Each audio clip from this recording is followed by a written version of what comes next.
आज इंग्रजी वर्षानुसार नव्या वर्षाचा पहिला दिवस आणि दरवर्षीप्रमाणे यावर्षी आपण एक यादी तयार केलेली असेल, हे करायचं आहे, ते करायचं आहे आणि ते नाहीच करायचं आहे.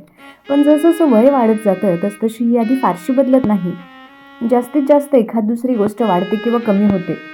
त्याच गोष्टी दरवर्षी आठवतात आणि आपण ठरवतोही यावर्षी नक्की प्रयत्न करायचाच, पण पूर्ण होतच नाहीत. आणि मग दरवर्षी तेच तेच लिहिण्याचा, तेच तेच ठरवण्याचा कंटाळा यायला लागतो. इतका की कधी कधी यादी लिहायलाच आपण टाळतो.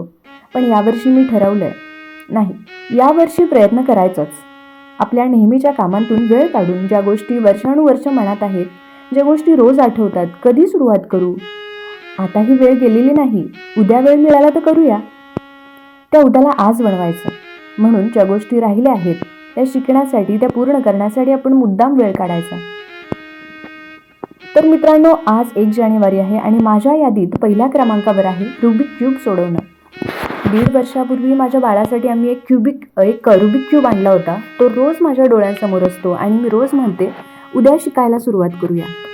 पण आज तो हातात घेतला आणि नीट समजून घ्यायला सुरुवात केली तेव्हा लक्षात आलं, हा स्टँडर्ड क्यूबच नाहीये.